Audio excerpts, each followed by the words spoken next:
You know, thought about a good name for a tanning salon right now. What? Thank you.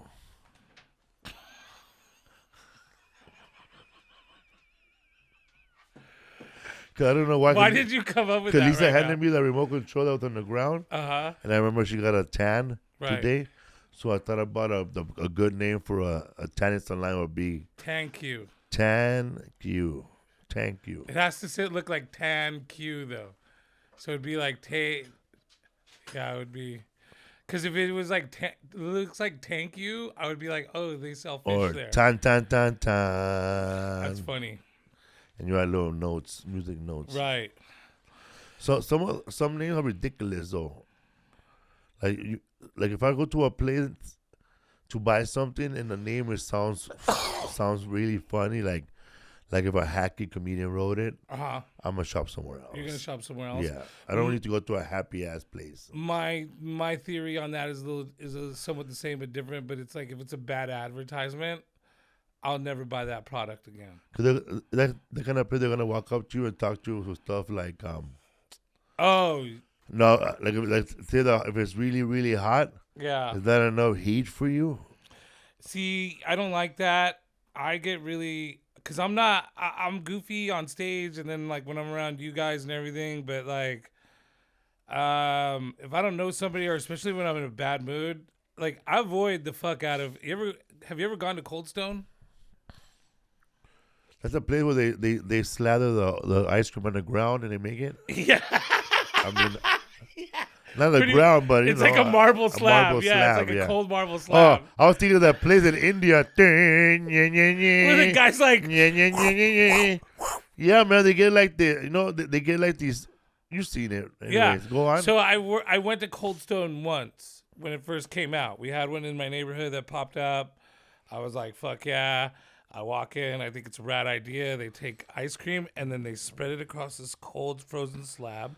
And they sprinkle like Butterfinger and Oreo cookies and all kinds of good fat shit on there. And then they scrape it back up together. And then they pile it back up. And then they put it in the thing. And it's like nice and soft. And you tip. When you tip, they have to do a jingle. They have to do like a song. Have you seen this I before? hate when they do stuff like that too, bro. Yeah.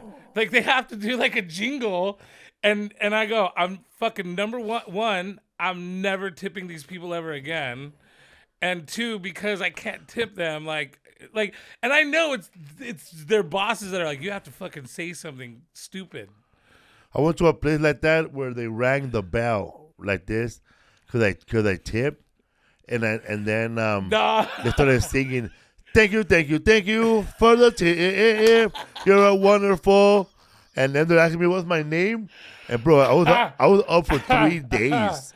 I was up for 3 days, bro. My name was 8 Ball.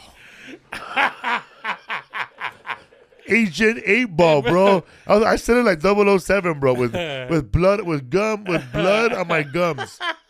What's your name? 8 Ball. Just give me my ice cream, shake it but not stirred. Bro, that shit's hilarious, dude. Did you ever go to Johnny Rockets? Do you guys have Johnny Rockets down here? Yeah, brother, ours are. Yeah, Johnny Rockets. Yeah, I remember those. So when they first opened, it was like a big deal, and they had to do. There was a lot of effort, and then slowly. So like, if it was your birthday, they'd come out and sing "Happy Birthday" to you, and they'd rock around, like they'd like shimmy around. I remember that. Oh my bro, god, dude. So like, when I don't know what happened, but the stock might have gone down or something. That they figured out they could save money by hiring like cooks for like the Pisces were the cooks at like eventually, because it was all white people. I remember it was like white, and there was a black dude who'd be like, yeah. And then when they started hiring like Pisces to work behind the counter, bro. How do you do it? Yeah. And you can see these poor people were like, bro, I'm barely making minimum wage. And I got With that worker that was singing like that, was he calling the boss? Going to the bathroom, boss. Yeah. Do you gotta take a shit? So that's what they sing. That was a long time ago. They were all singing? Yeah, bro. They would sing. And I remember, bro, because we went one time. And, and they had the little fucking paper hats. And they do this little line dance. And then they'd like... You used to work there, huh? They'd fan out. No, bro. We had one in our neighborhood. You were...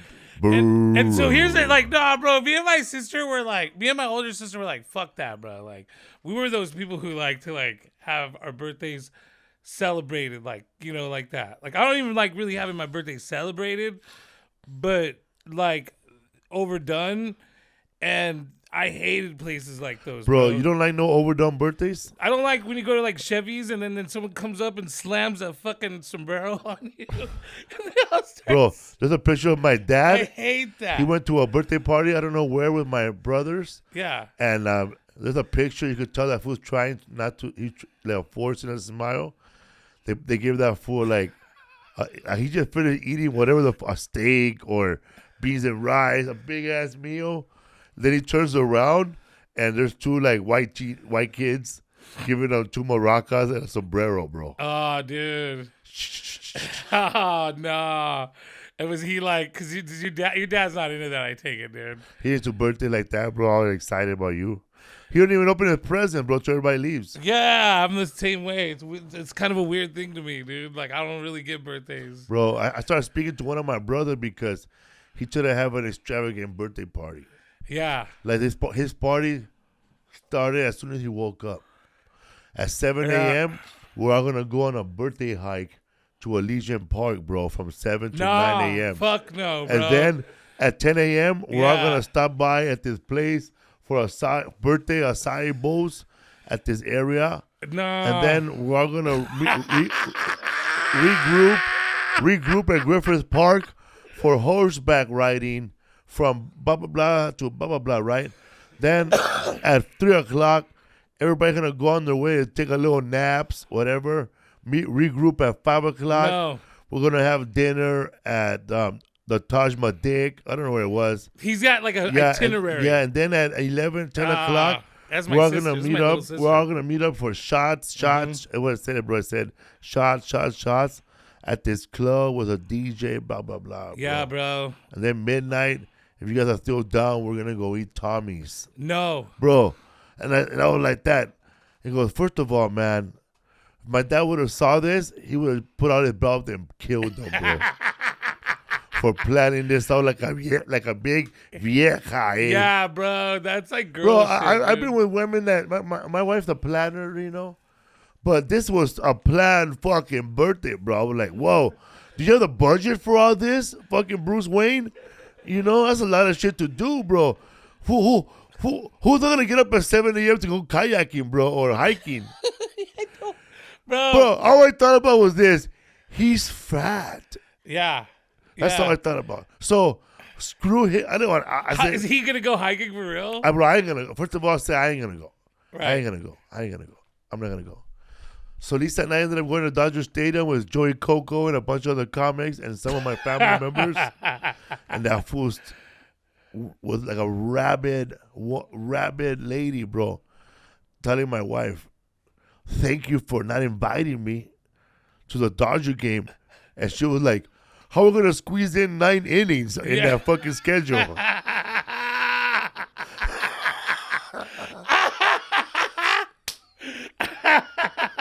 So we haven't spoken to that fool since. Yeah, that'll do it, dude. But that would kill me, bro. How are we going to squeeze in 9 innings in there, right? I have a sister who has and she even calls it her birthday week, but it's more like a birthday month, dog. Bro, we really want to tell her, shut up. Shut the fuck up, dude. Shut the fuck up. I don't talk to my sister either. That's funny because I call it my birthday month, bro. If I get drunk and if I don't come home for 4 days, it's still my birthday month. Yeah, that's different though, dude. She just turns into a bitch for a whole month and fucking is like, suck my dick, dude. And it's like, nah, dude, I hate this, dude. And she's the one that starts throwing parties with other people in that month. Yeah. And it's even in the month of December. So it's like, dude, this is Jesus' birthday month, dude. Yeah, he has to share it, eh? I'm like, fuck no. Dude. Hey, he's on the cross. He's on the cross with your sister, eh? I had a friend too, bro. This is how you break up as a friend with me, bro. This is how you break up with a friend like me as a friend. Have a wedding and invite me to have a destination wedding and invite me. I will not go, bro. I'm not. And then I'm not talking to you after that, dude. Why are you making me spend money for your shit, dude. Hey. I could barely afford a vacation. Why am I losing out? For myself.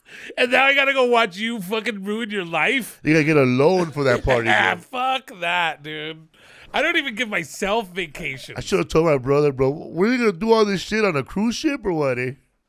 What did you do? What did you do that's so hey, special? Man, how come you were born and you made it up till now. I should have told him, why don't you plan your life like this? Yeah.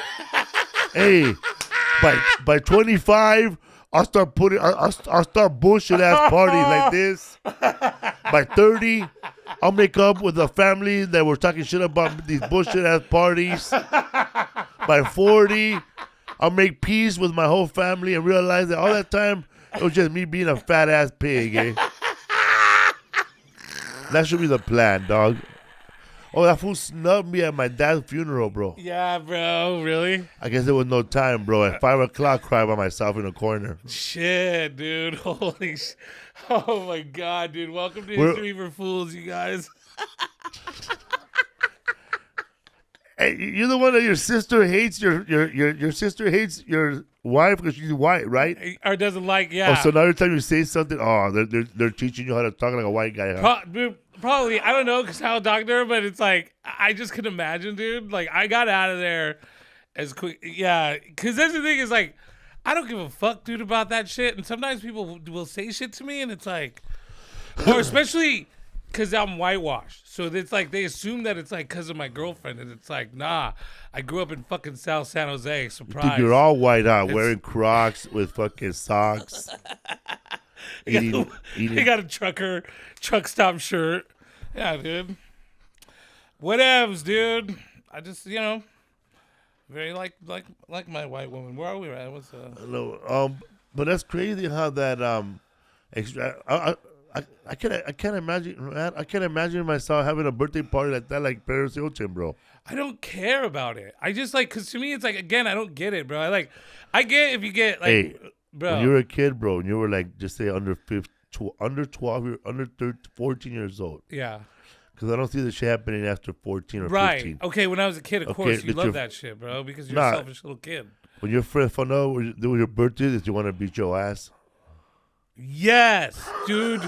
All of junior high. I used to lie about my birthday too, bro. I get to fucking, but they would like announce your birthday at the beginning of school. They would be like on the announcer. They'd be like, "Hey, just make sure on the way through the hallway you say happy birthday to Butch Escobar," and it'd be like, but I was like, but they were like, they said Roberto because that was like my that's my real name, and my nickname is Butch, but Escobar. It didn't take long. And there was people looking for me, like, you see your homie down the hallway, he's right there. And they really want to fuck you up, bro. There's like a couple homies that start hitting you in the ribs or like kind of put you in the arm, but there's always that out of control one that's trying to hit you in the face. The fucking teacher hit you too. Well, I remember one time, man. What school did you go to? There was a fat dude named Jaime. I didn't like that fool. So from the moment I got to school, bro, I got there early. I was telling everybody that it was his birthday, bro, like spreading the word. Yeah, it's his birthday today, bro. Then all of a sudden, bro, I started off, bro. I walked up behind him and I punched him in the back. Happy birthday, dog. Then everybody started punching him. He started crying and shit, like turning into the Hulk. It's not my birthday. It's not my birthday. It's not my birthday. Dude, that's I was trying to pants his ass, bro. They didn't dude. let me, eh? That is fucking so funny, bro. That's a real Felipe shit right there, bro. Like, I bet you someone else would tell that story. I'd be like, I bet you my homie. It's not my birthday. Yeah. Holy shit, that's funny, dude. Yeah, I hated that, dude. And then it's like in your 20s, bro, did you have the homies that would try to get you drunk? Yeah, man. Like everybody would just keep, and then only my uncles, bro, to touch me later, but what can you do? They gave me $5. I don't get it. I just feel like it's like, what did you do, bro? You survived. Why is this so special to you? Like, I don't know, man. After like, I think it was like after 13, I didn't care about it anymore. It's cool when you're like jumping somebody for their birthday or just jumping somebody, and then like I know that sometimes like 5 or 6 people jumping somebody, but if you're like there number 3rd, you can really practice a roundhouse and shit like on a real person. Like when you found the opportunity. When you tell your homie, hey bro, stand back, let me try something, eh? And then you go, gaga, and you rip your pants. I don't know what time they were jumping these crackheads, and then my friend, he lifted one up, bro, and said, "Get him, bro!" And I go, "What? Get him? What?" He goes, "Clothesline him, like fucking with that dude. What's the name? Hart from Canada. Jimmy, like the Heart Foundation guys. Yeah, the Heart Foundation. What bro. are those guys' names, dude? What's the Heart Foundation Bret name? Hart? Yeah. So I said, bro, that fool lift him up like Jimmy Neidhart, and I ran like Bret Hart to clothesline him. He goes, clothesline him, Batman. Clothesline him, Batman. And I was like, what the fuck, dog? Like I was tall. I ended up clothing my friend, bro, and then they both fell. You fuck him up, dude? Yeah. Nah, man. My brother too. One time he was asleep, bro, and I fucking got him in a figure 4 leg lock, bro. That shit hurts, dog. You got him in a figure 4 while he was asleep, dude. That's fucked up, bro. Dude, couldn't get out of it, dog. Bro, dude, no wonder your brother's like that, dude. You got to wake up. Like, can you imagine, bro? You're passed out, dude. Like, you're dreaming, dude. You're asleep. It's, like, fucking good. Sleep's always good, dude. And then you wake up to, like all of a sudden your legs being pulled back, dude. It's like your little brother thinks he's You gotta be ready, dog. Got you in the camel clutch. You gotta still learn in this house. Cause I fool one time he woke me up, bro, like smacking me like Dusty Rhodes in the head, dog. That's fucking hilarious. What's up, bro? No, look, I was fooling with you, cause I want you to stay with me. Trouble with mice is you always kill them. Tell you what I'll do, Lenny. First chance I get, I'll find you a pup.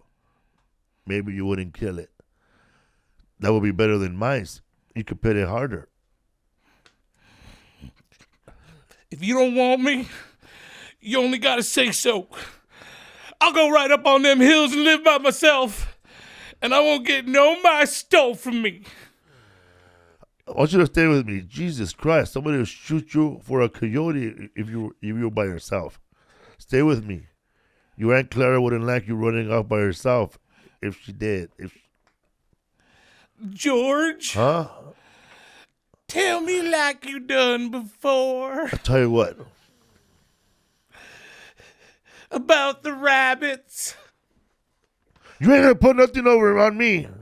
Come on, George. Tell me, please, like you done before. You get a kick out of that, don't you? All right, I'll tell you. Then we'll lay it out there in beds and eat our dinner. Go on, George. All right. Guys like us that work on the ranch is the loneliest guys in the world. They ain't got no family. They don't belong no place. They come to a ranch and work up on a steak, and they go into a town and blow their steak. Then the first thing you know, they're pounding their tail on some other ranch. They ain't got nothing to look ahead to. That's it. That's it. Now tell how it is with us. With us, it ain't like that. We got a future. We got somebody to talk to that gives a damn about us. We don't have to sit in no room blowing in our jack just because you got no place else to go. If them other guys gets in jail, they can root for all anybody gives a damn. But not us. And why? Why? Because I got you to look after me, and you got me to look after you, and that's why. Go on, George. Go on. You know it by heart. Go ahead. You do it yourself. No. I forgot some of the stuff. Tell me about how it's gonna be, George. Some other time. No, tell how it's gonna be. Okay. Someday we're gonna get that jack together, and we're gonna have a little house, a couple of acres, and a cow, and some pigs, and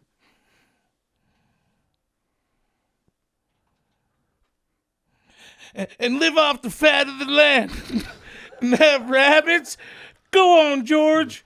George, tell about what we're going to have in the garden and about the rabbits in the cages.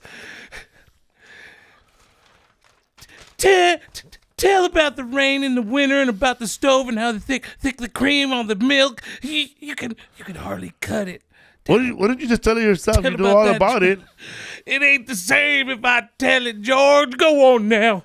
Well, how I get to attend to the rabbits? Don't get to that part. Well, we'll have a big vegetable patch and a rabbit hutch and chickens.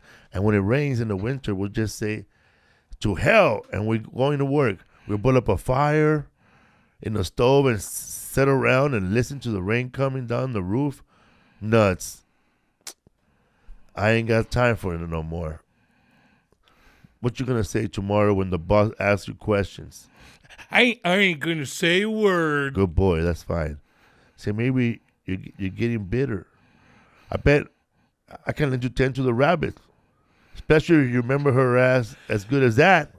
I couldn't remember. By God, Lenny, I want you to look around here and think you can remember this place. The ranch is about a quarter mile up that way.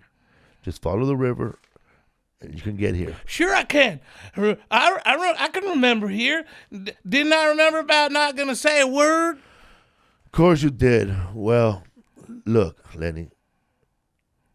If you just happen to get in trouble, I want you to come right here and hide in the brush. Hide in the brush? Hide in the brush until I come for you. Think you can remember that? Sure I can, George. Hide in the brush till you come for me. But you ain't going to get in no trouble because if you do, I won't let you tend the rabbits. I won't get in no trouble. I'm going to say a word. You got it? Anyways, I hope so. It's going to be nice sleeping here, looking up, and the leaves don't build up no more fire. We'll let her die. Jesus, you feel free when you ain't got no job if you ain't hungry. George. What do you want? Let's have different colored rabbits, George. Sure, red rabbits. And blue rabbits, and green rabbits, and millions of furry ones, George, like I seen in the fair in Sacramento. Sure, furry ones. 'Cause I can just as well go away, George, and live in the cave.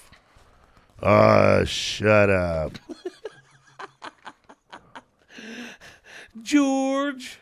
What is it? I'm shutting up, George. History for Foos, man. That What's was up, dude? Of Mice and Men by John Steinbeck. That's because fun, man. we were in Monterey, and that was a book that a lot of you guys probably read in high school. In high school yeah. and junior high, and it's a movie.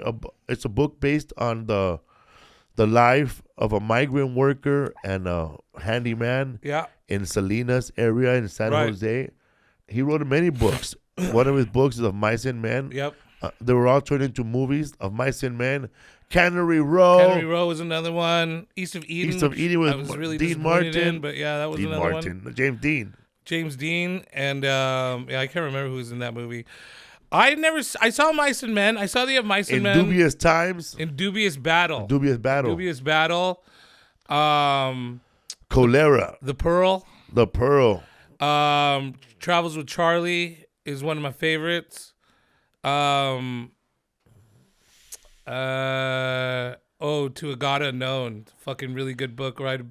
About kind of like living on the other side of the hills in Monterey. Did you read in Dubious Battle? No, I tried. And Dubious Battle, man, is kind of one of his slower books. It's a slow but fucking book. It's very it talks about the migrant workers back then because they used to, a lot of migrant workers now they're all Latino, right? You know, but back then they were all the big migration and migrant workers meant people from Oklahoma. Yeah, they were all white from Oklahoma, Filipinos, Italians. Right. They were all racist. It slowly turned into because it started with Filipinos, then Chinese, then Mexicans. So he talks about the protests and the Reds. Oh, is that what it's about? Yeah, did you finish it? Hell no, it was a battle. I could not, dude. I got through the first chapter. It was a dubious battle reading it. I love, dude. Like John Steinbeck's one of my favorite, or is probably my favorite author. East of Eden's my favorite book in the whole wide world. But he's not really celebrated as much as if John Steinbeck, like any other like he was not really celebrated too much in Monterey because people were labeling him a communist back then. Right. Yeah, it was Louis Stevenson. What's his name? There he is. The guy who wrote Treasure Island. Yeah, there's fucking dude John Steinbeck, bro. I did not actually. So here's the thing, man. I grew up in a little bit in Morgan Hill before I moved to San Jose. I moved to San Jose when I was 15. And when my sisters played softball, we had to travel to Salinas, Monterey, Santa Cruz, Seaside, all these towns. And then I ended up getting married to a woman from Salinas and having my son live there. And I always, to be honest with you, and I don't feel this way anymore, but I always just didn't like it out there and thought it was not very pretty. It wasn't. Where? In Salinas. I didn't understand that, because when you live somewhere, bro, you don't really understand the beauty of where you live sometimes, I think, until you're older. And it wasn't until Bobby was like of age where he had to read he was too young to read Steinbeck, so he wanted me to read Steinbeck for him and interpret it to him. Grapes of Wrath. And so, fuck, bro, that's a really good book. That's his book too. Huh? That's one of his books, yeah. So I started reading John Steinbeck, and it changed my whole view on how I viewed the Salinas Valley, which is to me now really beautiful, and how I understand it. But California, John Steinbeck did a really good job of chronicling California. Yeah, because I didn't know like that there was like there's Filipinos out here, right? You know, right. There's Armenians. Yes. But you don't know how long they've been here. But Charles Bukowski and John Fonte, but especially John Steinbeck, he mentions him. He gives him a little shout out. Oh, does he really? Yeah. Yeah. The thing that I like about Steinbeck, dude, is that, I mean, if you read Tortilla Flat, he talks. We don't get along with him. He talks about Monterey life and how Monterey was kind Another one, Tortilla Flats. like a little bit after the Civil War. It's like a period piece, of course, but he does talk about how like it was occupied by like Spanish citizens and Portuguese people and Chinese people and Mexican people, and how there's this like huge congregation of different cultures in Monterey. I mean, it's a story, and he does the same thing with East of Eden. But like, man, fucking, what's the one that you just said? Tortilla Flats. No, the Grapes of Wrath. Grapes of Wrath. That's about the migrant, the Great Migration, where people from Oklahoma were coming to California to get work because of the Dust Bowl. It starts out where like it talks about the hunger, bro, and it's like that's the thing, man. Is like I don't know. You can see signs on the way there, bro. Pelosi started the Dust Bowl. Yeah, dude. You remember seeing that she sign, wasn't right? even born, but yeah, I see those, bro. Sign, I know what right? you're talking about. Yeah, those of you who don't know what he's talking about, if you drive the I highway. saw the sign, dog. So a lot of times, like people in the Bay Area of California and people in LA, we travel back and forth a lot. And there's the Highway 5 that connects all of California, right? I would say. Yeah. And when you get into the Central Valley, all the way to the Grapevine, which is the entrance to Southern California, it's all these signs that say Pelosi, Gavin Newsom started the fucking Dust Bowl.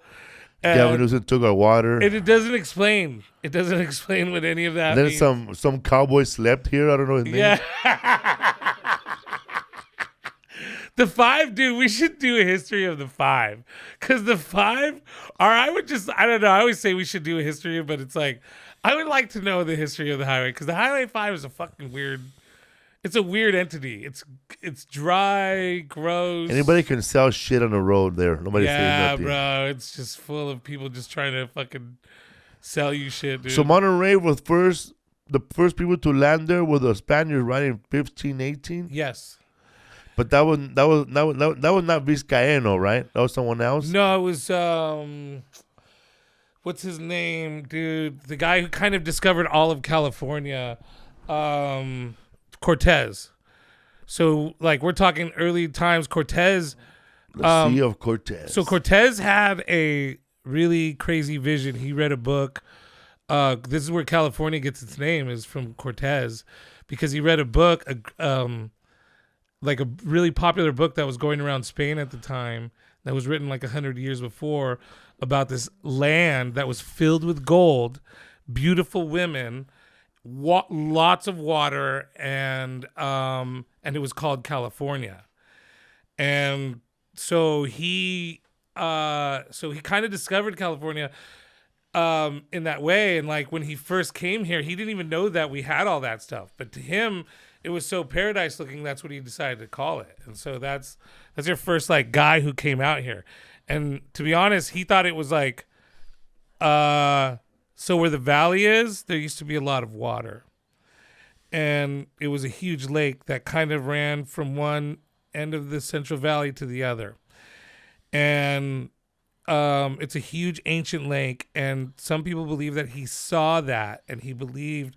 So if you look at old pictures of California. He saw mirage, dog. So if you look at like early pictures of California, it looks like the sea goes all the way up the peninsula through Mexico and keeps going up through California. Because that's Cortez's map, and he drew that map, thinking that was part of the ocean still. Man, so he didn't know. He didn't fucking know shit, bro. A lot of these guys are fucking morons, bro. Like, that dude was drunk all the time, and he was delusional. Bro, you give me a boat and a lot of money, bro, I'll find a country, dog.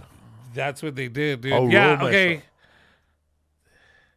Yeah, give me a silly hat, bro. It's on. There's a Cortez map, and I might send it to you. Yeah, is that one the one on the right? Yeah. See how it looks like there's a lake that goes, or the body of water goes all the way up through California?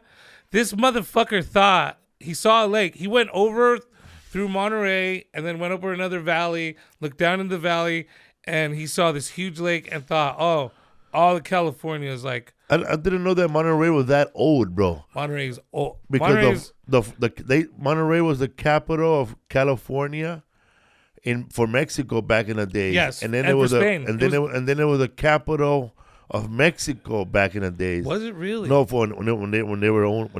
First it was Spain, then it was Mexico. But right. then when they fought and took it away, when they lost, Mexico lost the territory. Monterey was the capital of California for a long time. No shit, Yeah, I did man. not know that. Was it also the state capital? It was the state capital of California for a long time. Okay. Before Sacramento, they used to have the first movie theater. The first theater was built in America. I don't know if it was built in America. Okay. But it was built in Monterey first. Oh wow. The oldest theater in California is in Monterey. And here's a little. And the oldest church too. Right. Like the first mass. In Monterey, they were the first people to beat Indians into Catholicism. Yes. What were the Father Serra, whatever his name is? Sierra Junipero. Yeah, him. That's the thing, man, is like if you go down the 101 or the 280 to San Francisco from San Jose, there's a huge statue of the Father Sierra Junipero, and then you come to find out like he was like super genocidal, fucking homicidal maniac, dude, who was like a child abuser, did all kinds of fucked up shit. Monterey served as the Spanish, then Mexican capital of California between 1776 and 1848, a National Historic Landmark. The Monterey Old Town Historic District includes within its boundaries the Monterey State Historic Park. Yeah, so where was that, dude? Did we go see that when we were there? But that's over. You know where that is? That's over there. Is that the old customs house? No, but you know where that is? Okay. You know when you're walking by Taco Bell? Yes. Okay, no, yeah. Okay. I know, But yeah. at the end of that street, on the right. On the right, there's a little fountain. On Alvarado. No water. Yeah. And that's on top. Oh, no shit. Yeah, and then there's benches, people sit around. Oh, yeah, okay, so that's the customs house. So if you, like, that's the customs house. If you sit there, you can see the water. Yeah. But you look down on it. That's probably the old customs house then.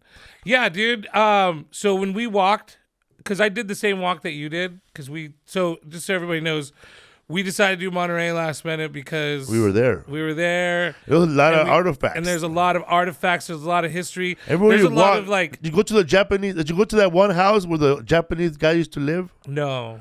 Last time in my hotel room, there was three houses. Oh yes, I've been there. Yeah, right by the aquarium. So you were by the aquarium. Yeah.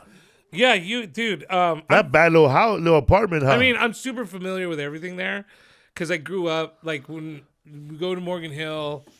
You know, I lived in Morgan Hill till I was 15. I went to Live Oak, which was in Morgan Hill, till I graduated high school.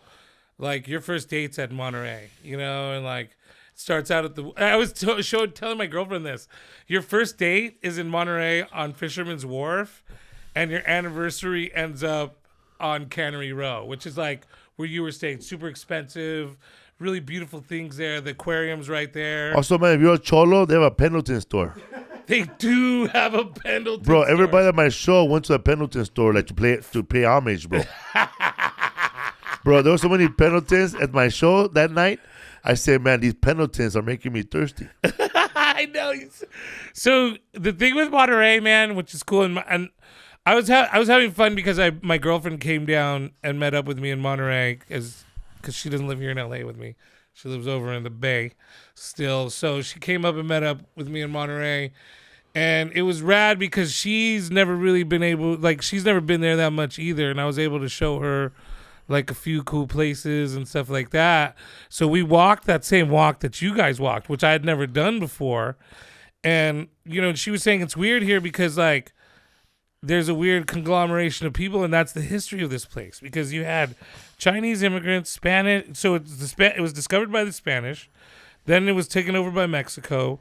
But at the same time, during that time, you had Indians. Then there was the Chinese immigrants that came along, Portuguese, Italian people, and this rich history. Like, that's the thing is Monterey has, like, a rich history. And now Monterey is off people from Oaxaca. Right. Well, even now, yeah. It's weird that we got all the people you were talking about, but now there's a lot of people there from Oaxaca. Yes. And the people from Oaxaca, they resemble the original people that were there before, the Rumzines. The Rumzins. The Rumzins, Rumsein. They were a tribe that were native to Monterey, and they used to fish and kill whales. Yeah. And eat their fur and right. pretty much eat any kind of shell that was there. Yeah. They were a chapter of the Ohlone Indians. They were man. But it's just weird that now that you get so many people from Oaxaca there, it's like they're bringing back the old look. They're bringing back the indigenous look. There is a lot of I did notice that. But so like the Portuguese were whalers that killed whales there. Right? Yeah, whales it was a whaling station. A lot of whales that were going to the West Coast, they were migrating to Mexico, will cross through Monterey, and then the Portuguese started killing them and boiling the fat to make oil. Right. Yeah, there was like a huge oil fire there. I always wonder, man, like who was sitting one day, bro? Because I always think about like when you're high. You think about crazy shit, bro. Like, you think about stuff like, man, what if one day there's chocolate chip cookies, they come out of the box fresh, like they just made them. And boom, 10 years later, bro, somebody invents them, you know? But you thought about it first. But you just don't have the... But you didn't have the wherewithal to like... You don't know white people with ovens, eh? You didn't... So, that too.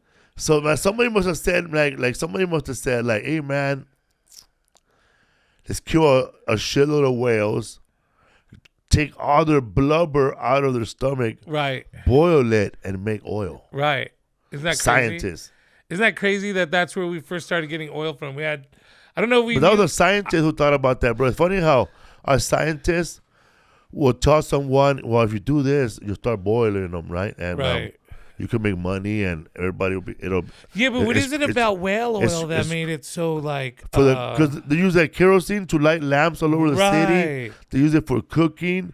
They use it for everything, bro. For medicine, oil, castor oil, to make medicines, bro. Lubricants, to stick it up your ass. Right. Everything, dog. Yeah, they use it for everything. But think about it, bro. The scientists who are pretty much a biologist. Slide that one right in there. Just whale oil, dog.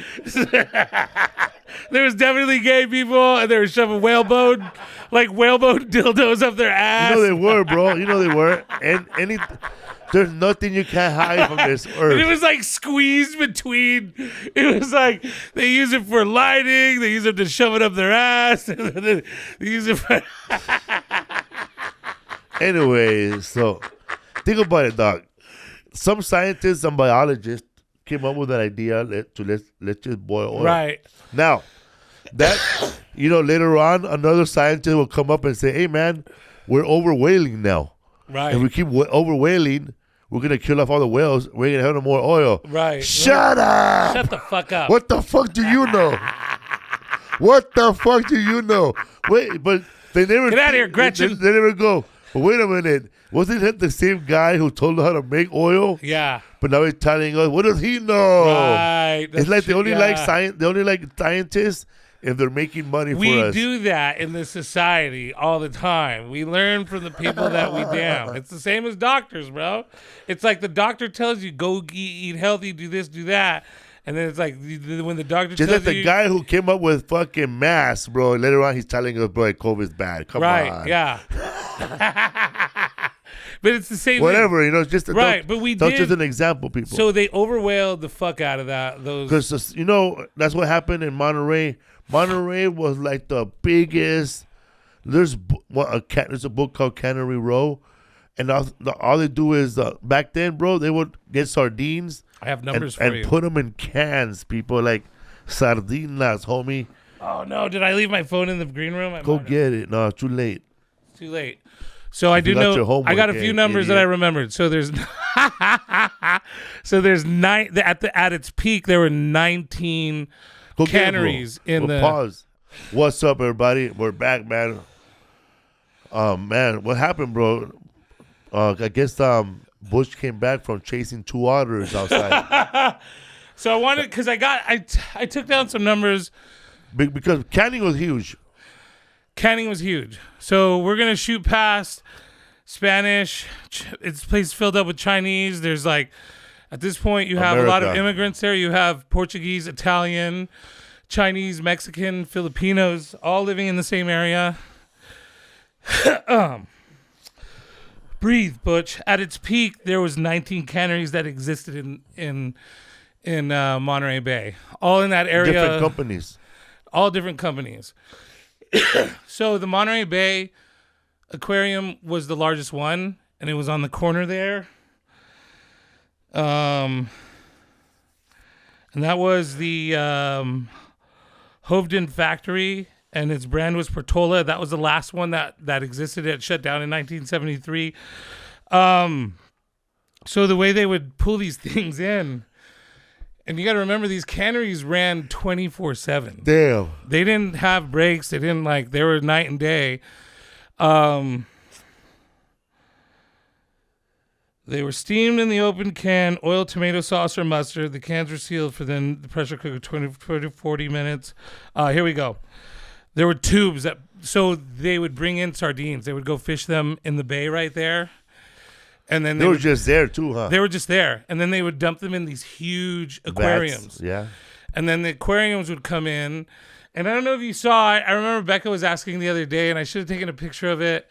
She was like, what is that? And it's like this wood frame thing, and you could tell glass or something was held him. So they would fill this thing with fish, and it's water and fish. And then they'd bring it into this pool. And at this time, now you got to remember, this thing was running 24/7. And it was pulling in 10 tons per minute. One tube pulled in 10 tons of sardines per minute. And around 1945, we depleted 90% of the sardines in the area. And there was a scientist that was telling them in 1935 was telling everybody, hey, man, we're overfishing these sardines. We need to slow it down because we're overfishing at a rate that we're not giving them a time to reproduce. Right. Yeah, and then they could reproduce pretty quickly. I mean, but they're just taking everything. But we were sucking in. What did I say? 90. See right there. See that red building right there. Right there. That's a Starbucks now.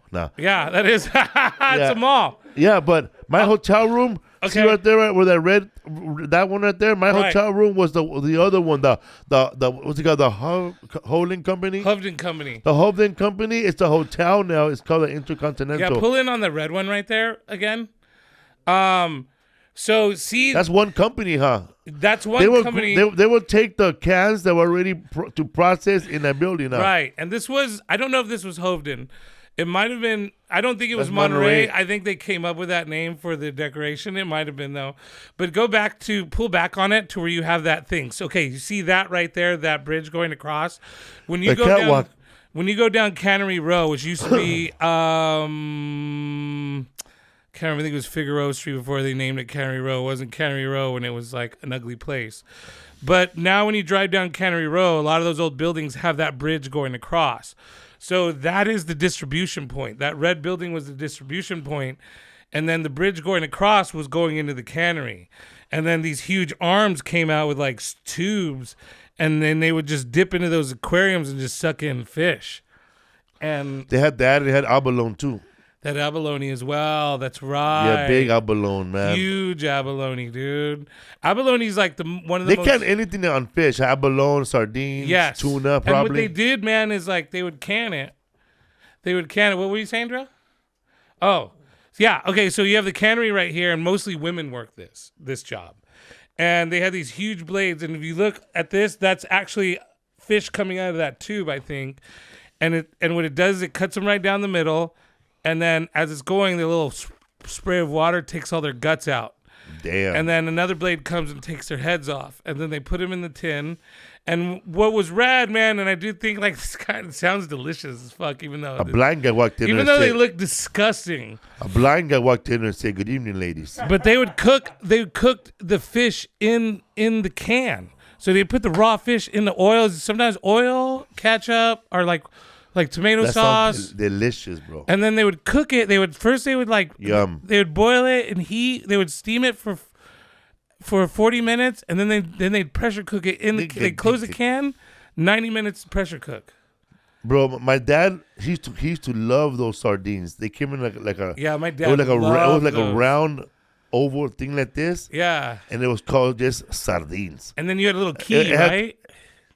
Man, hell no, bro. We had to do the can opener or a hook. Okay. That fool, it was I know the one thing with the key was just oil, bro. That's the one. That's a nasty, bro. Yeah. That's talking about those right there, bro. My dad would open those up, bro, and then like he'll take the little bone out of the fish. Yeah. And then he'll cut it up, put lemon with tapatio, onions, and cilantro, and a taco, bro. See, it looks like it sounds good, but I can't get past. Let me tell you, bro. Fish, bro. Once you have money, you'll never eat that shit again, bro. You'll never. That's like some like. That's it's, yeah. Yeah, bro. Like when I watch those Food Network shows in Mexico where they're eating like pan dulce with they put like a piece of Jello inside or they put pudding, and I said that's cool, eh? Those people never had lobster. That's why they gotta make shit up like that. That's true, bro. Well, I didn't know. Okay, so I didn't know that sardines was like a poor person thing. Well, it's not, bro. But you know. But like, cause we're living in 2024, dog. Because my pops would always eat them, you know, and he's like, oh, to me, always ate your fancy dad's Popeye, stuff. bro. But when I moved to East Oakland, I would see like those are clams in like an oil. And they're always like at the front, bro. And you know it's been sitting there for like fucking 10 years. Bro, when I was a crackhead, bro, I used to eat tamales that came in a can, homie. Hormel. Yeah, I used to eat those too, though, bro. You deep fry them, bro. With the paper in it. Yeah, what are those? The Denti Moore. They're Hormel. Hormel, that's right, dude. They're like the size of a mozzarella stick. They're like this big. Yeah, they're like. They should just call them tamale sticks. They're bomb though, dude. You know what I would do is I would heat them, pour a little water in there, and then put it on the stovetop. I think I'm gonna do that tonight, bro. And just like you need sardines too, huh? Fuck yeah, I'm going to, bro. I'm getting hungry. So before shitty food. Besides sardines in Monterey, back in the days, they used to do a lot of. There was I don't know how there was a shitload of otters, and they used to kill them for their fur. Right. Yeah. So okay, this is another one that I read this morning. So we have a kelp forest there now, right? If you go to Monterey Bay Aquarium, could you look up kelp forest and show what a kelp forest looks like? These are beautiful. Sounds made up. They are not made up. So we are now in the Monterey Bay have kelp forests. In before we could record the history of California and during the Spanish settlement, they were wiped out because of what you had just said. So that's the Monterey Bay Aquarium kelp forest. That's a perfect example. That's what whales eat, right? Huh? That's what whales eat? Whales get krill. Whales eat krill fish. Krill fish come out of kelp. And so what happened is that otters are what's called a clutch species. Meaning, like, if they don't exist, a fuck ton of other species don't exist. So, because they eat clams, right? Well, yeah, because they eat crustaceans. Yeah, and crustaceans eat kelp. And if they're not there to eat the crustaceans, then the kelp goes away. So for the longest time, we didn't have a kelp forest and actually we thought all otters were extinct in that area. And what had happened is that we found that, thank God for river otters, because way before anybody had discovered these lands, otters were making their way up rivers, and otters are normally a saltwater species, but there was a species of river otters that became hybrid saltwater, freshwater otters. And so they were able to hide from everybody who was killing them. And then when conservation came back around, restoration of power of sea otters. Okay, so this is what I'm talking, restorative power of sea otters. Without sea otters, urchins can disseminate huge swaths of kelp forests with devastating effects. Because urchins are like snails, and they're just eating their food, which is plants, affects the entire ecosystem. Plankton, and that all depend. And plankton hide inside the kelp forest. So this is a clutch species that we're talking. Kelp forest habitats support wide variety of life. So. At one time, we thought that the otters were all extinct. We found 50 of them in this little area in the river, and then we were able to restore otters back to the Monterey Bay area. This is why Monterey Bay Aquarium is so great. I think it's a big deal, man, and I know that it's the most popular aquarium in the world. I think a lot of it has to do with the conservatory of the otters in that area and how they were able to come back. And now, I mean, bro, did you see otters this week? When I looked out my window, I saw otters swimming backwards, eating a clam. They're everywhere. Otters are everywhere. There's a lot of otters too in Morro Bay. Yeah. I read that and that all came from those 50 otters in that river. I read that those 50 otters. That's the name of the place too. I don't know those 50 otters, but I read somewhere that the otters were on a boat. They were on a boat on their way to get some fur trappers, and they fought, and the boat sank, and a lot of otters got away. Yeah. Oh wait, no, say it again. They were part of a fur trappers, right? They were alive, but then they jumped off the boat. They got away in Morro Bay. That's interesting. Okay. And that's why they inhabit Morro Bay. Yeah, but that was years No ago, shit, dude. They were whaling. So they're not even supposed to be in Morro Bay. No, and they come from Monterey. They're not supposed to be in Monterey either. They're not supposed to be from Monterey. I think they came off a boat back in the 1800s. Okay. They're fucking cute as fuck, but you want to know something crazy about otters? And I used to have this as a joke. And they stole your joke. They stole my joke. So I used to have this joke, and sea otters, a famous channel dedicated to comedy stole this joke first, then ended up coming out of another famous comic's mouth. I won't say her name, but we all know that I had this joke first, and it was that. Did you know that otters rape baby seals? And this is a true to life fact. And this is because my buddy showed me this thing. Why do you do that for, bro? You can look it up right now. Otters only get to mate they only have a choice of mating. So what happens if you go to Santa Cruz, right? You go to Monterey. Monterey Bay is Santa Cruz on one side, Monterey on the other, and then there's the bay in the middle. So the male otters chill kind of in the Santa Cruz area, and the female otters chill in the Monterey area. And then every year they swim in the middle and get together. But only very few male otters are selected to mate with. Then the rest get rejected. They're all a bunch of neckbeard fucking losers that have to go fend for themselves. So you get these really, really super horny otters that need some type of sea fifi, and they go down and they find a seal, a baby seal, and they rape the baby seal, and then they bury it. The crazy part is... How they bury it? They kill it. While they're raping it, they're killing it, or they're killing it because it's dying of shock. And then so they bury it so that they come back and keep raping it. And then once it falls apart from decay, it goes out and finds another victim. This is a fucking true-to-life fact. Phenomenon. The case against otters, necrophiliac serial killing for monsters of the... Dude, these are the Harvey Weinsteins of the ocean, my friend. So they're giving out sea movies or what? Hey, you're going to be the next Aquaman. Bend over. Hey, baby seal, you want to be in the next Aquaman? Under the sea. Bro, I think we gotta bleep. That's funny you say that because when I was in Morro Bay, I totally forgot. I saw a squirrel in the ocean. We need to say S.A. the fucking seals, dude. That's hilarious, bro. Holy shit, that's fucking that's a true to life fact. How about that? I saw funny their chests are pretty strong. How they be cracking those Yeah, I think they have like a strong chest plate. And they fucking like bring up the shell. I thought they were mammals at first. Are they mammals? They're mammals. They are mammals.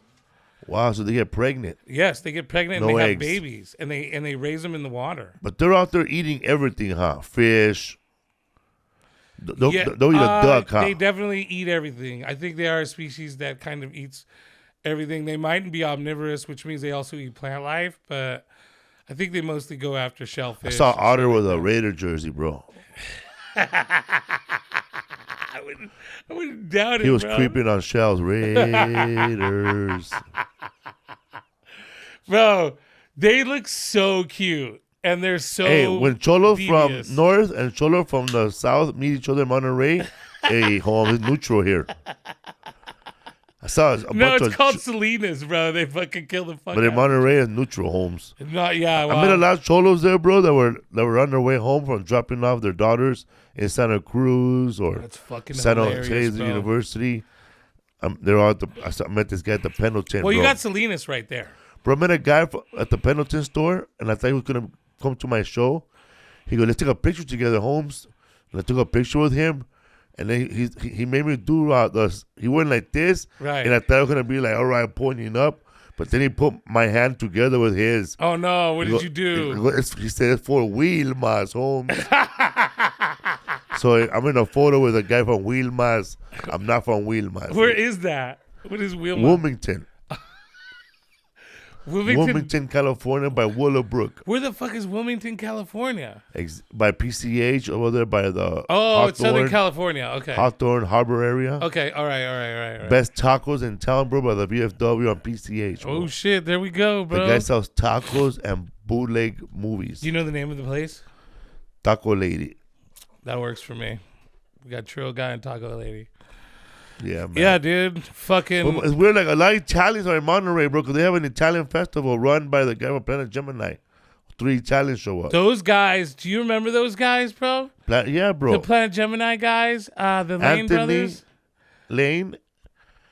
Let me tell you something about Anthony Lane, right? Yeah. And and the other one. Anthony Lane, but he had a brother. What was the brother's name?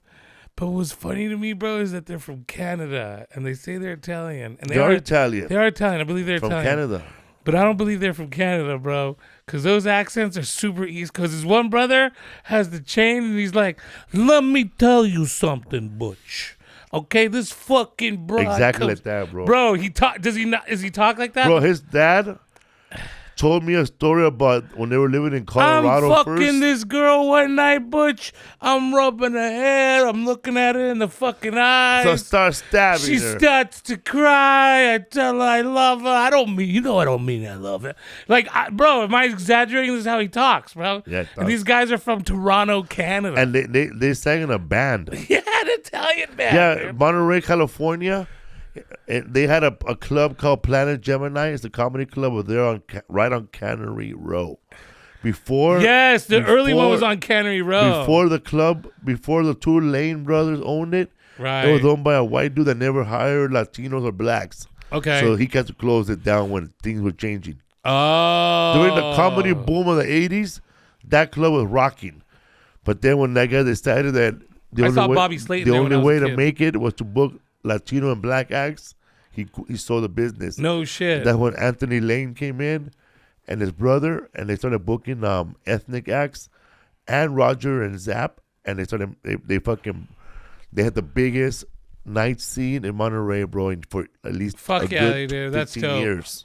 Those guys. Bro, it was like this, Butch. Comedy, and then they would go up and play with their band.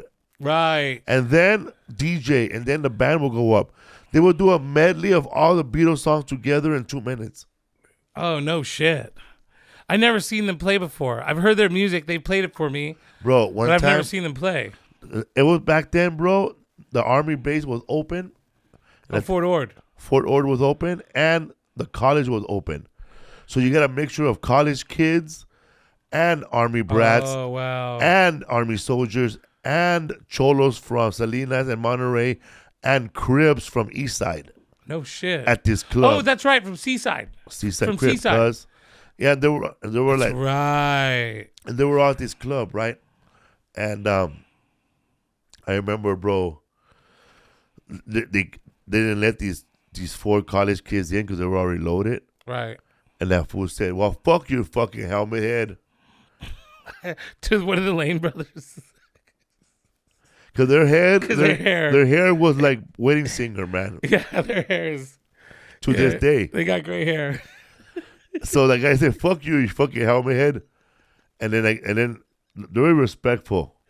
Have a nice day, gentlemen. Have a nice day, gentlemen. Fuck you, fucking helmet head. Have a nice day, gentlemen.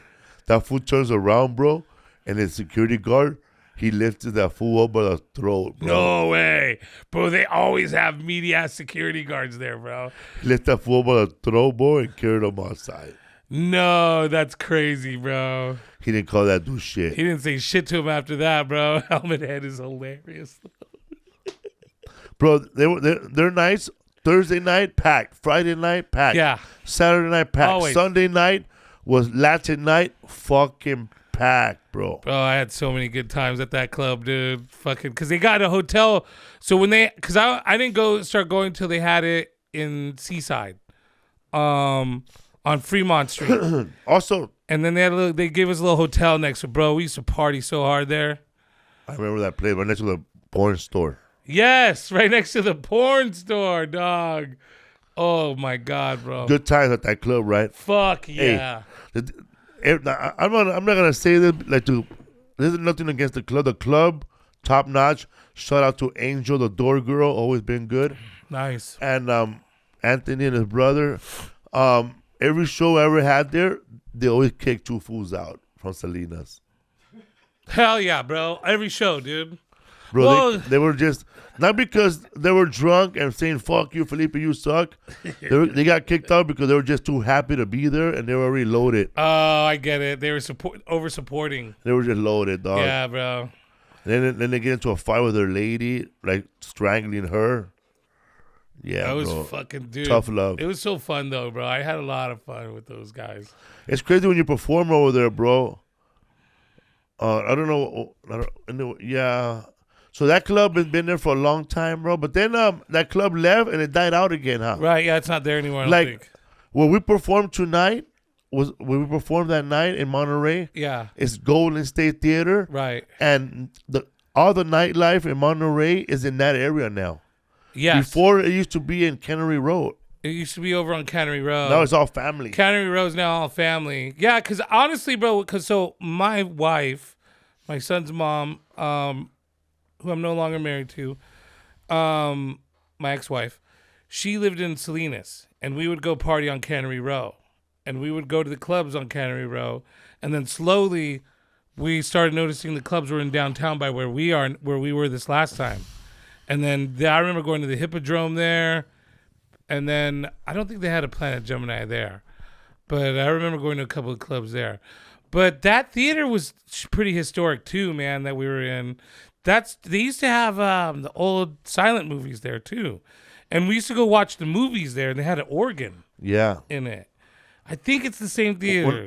Someone correct me if I'm wrong, but I think it's the same theater. When I was in Planet Gemini one time, and I knew things were changing, I was leaving the show, and his pimp walked up to me, bro. No way. He offered his lady to me. A pimp. Yeah. God damn, bro. 80s were good. Was it the 90s? 80s? No, 2000s. 2000s. Yeah, 80s. I was in high school, bro. I know, that would have been still cool, though. Yeah, it would have been cool. History for Foos, Monterey, bro. You have shows coming up? I do. I have Greensboro with you coming up. There it is. Oh, There's my dates right there, big people. I'm going to be in Seattle, Washington at the Neptune Theater. Sold out first show. We had a second show. There's some tickets left, but they're not all together. And Salem, Oregon the next day. Greensboro, North Carolina, April 18th. I'll be with you there. Through the 20th, I think. Yes, so all tickets at felipeesparzacomedian, Virginia Beach, baby. Mexico City, May 11th. I have a few small dates. Just find me on my IG, though. Just find me on Instagram, at butchescobar. There's an Army base in the Presidio and a Navy base in Monterey. Yes. Okay. So there's still one of the oldest Army bases still active in Monterey. Gordo Mamon worked there for a minute. I remember meeting him there too, because he was like a security guard there. I thought he was dressed like a whale, bro. A sea lion. But there's an active Coast Guard base, which is what we walked by when we were on the wharf right there.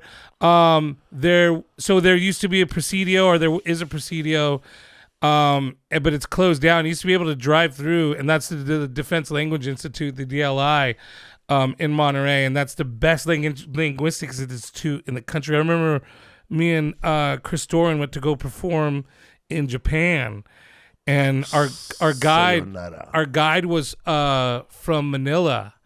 And we did this the last night of the tour. We met a guy that was from the DLI in Monterey, and his language was the Tagalog. And he was white, bro. He is as white as the whitest person you ever met. And when he would talk, the guide was like, "Bro, if I close my eyes, it sounds like I'm talking to a Filipino person." Hell yeah! And that's what the DLI does. Yeah, there's a lot of strong military presence still in the area. They did shut down Fort Ord completely.